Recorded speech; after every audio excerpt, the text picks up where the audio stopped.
Oh, hi. Sorry, this time of day I'm not used to anybody else being here but me. I can come back. Oh, no, please, stay. Stuart brought some more donations. They're in the back. I added something, too, yeah.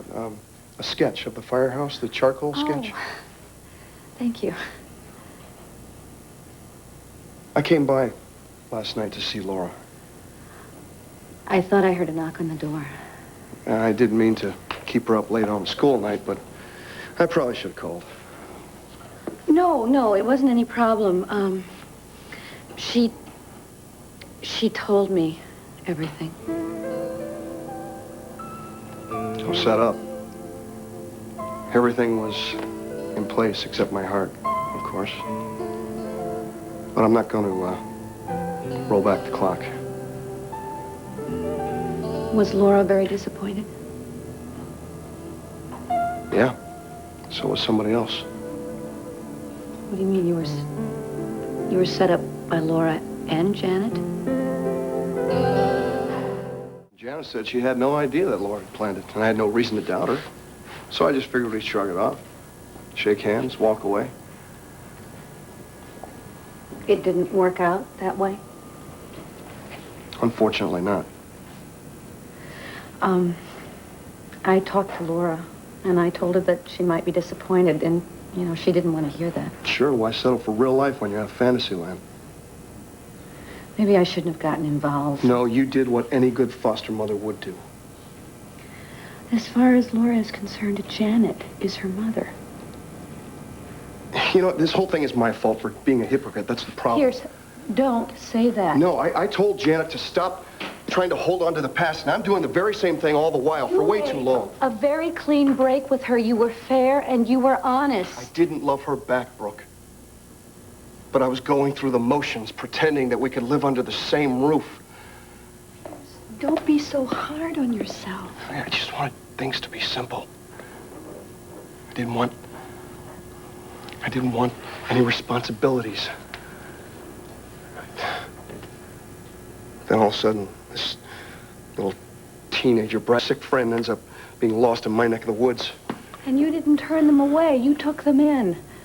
You saved Janet's life. Oh, Laura saved her life. I just helped her out. No, you saved Janet's life. But I wanted to pretend that they didn't exist. I just couldn't bring myself to watch them suffer.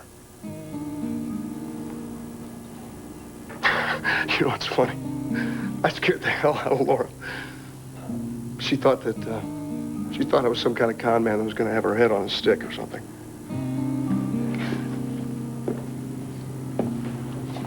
What changed her mind? I don't know. Janet got better, I guess. To this day, I have no idea what was wrong with her. But if she ever got sick again, She has a phone, you know, and she knows the way to town. Oh, I know that. But I had a choice to live out there alone. She doesn't. Her only companions are the woods and the sky, very unpredictable forces. And I mean, it's not easy to live out there. So what are her plans? Garden and read, I guess. I don't know. I mean, she's got a job. But that's positive. Yeah, but I know what it's like to feel like you've lost everything. It earned me 4 rubber walls. Christina was murdered in front of you, and that doesn't compare in any way. Janet thought that she had family with Trevor and with Laura and I, and as fate would have it, we're all gone. And she may never see Amanda again. You know, I wouldn't put it past her to have another breakdown. I mean, and I would feel responsible. I just think that Janet needs a shoulder to cry on. And it can't be mine. I can't give her what she wants because she's not the woman I'm in love with.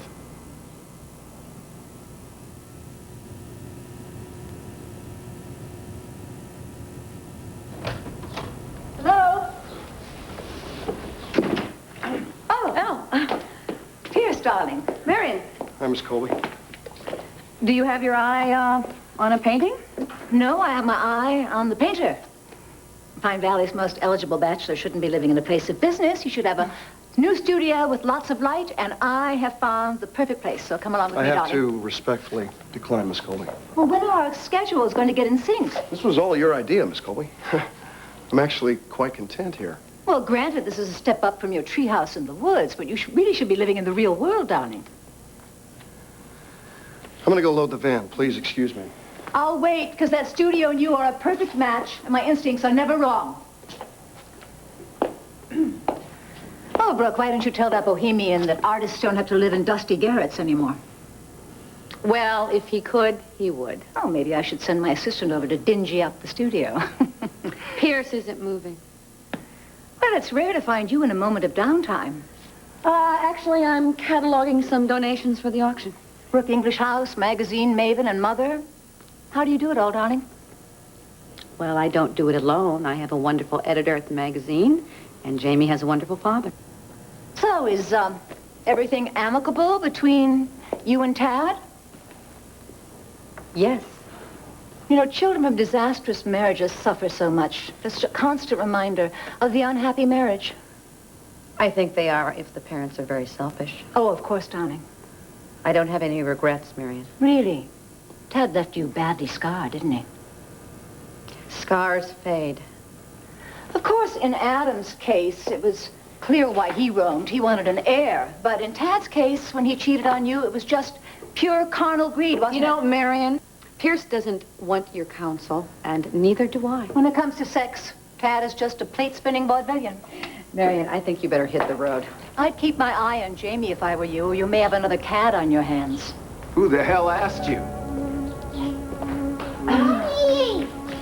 Oh, hi, sweetie, hi. Listen, you want to go in the back and see all the things that Uncle Stuart brought in for the auction? Let's go. I've got an appointment. I really must be going. Not going anywhere. Well, like old times, isn't it, darling? Sure. Anything with a pulse, right? I believe that was your creed. Well, I like to think I've grown up.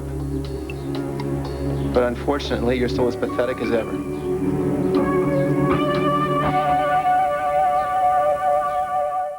Janet, did you want to talk to Pierce?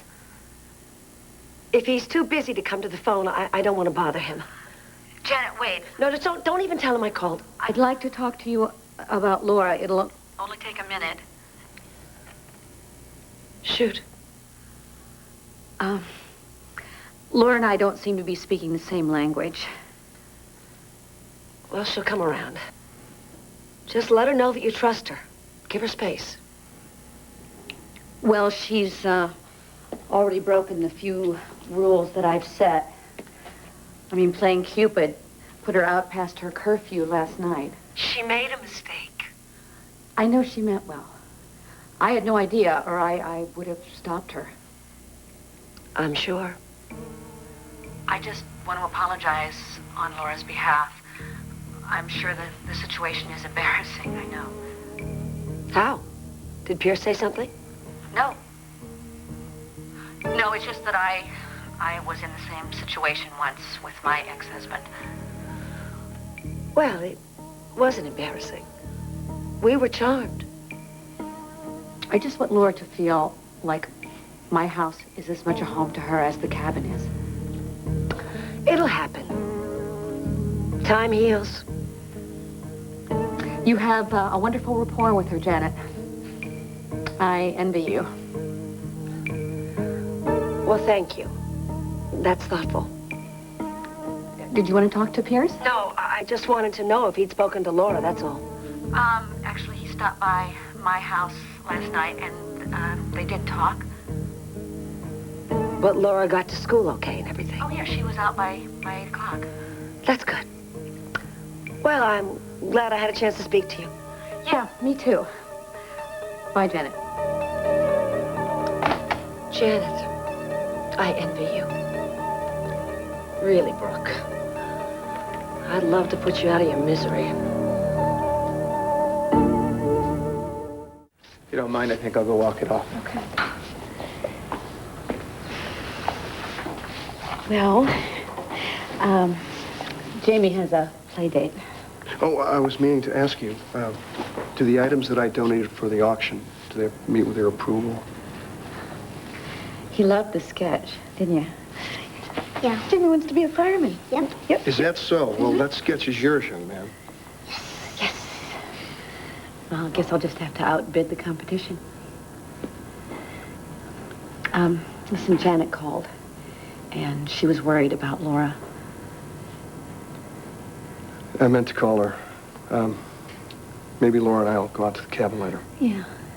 I sort of spoke for all of us. I hope I said the right things. I'm sure you did. Well, we have to go, okay? Bye-bye.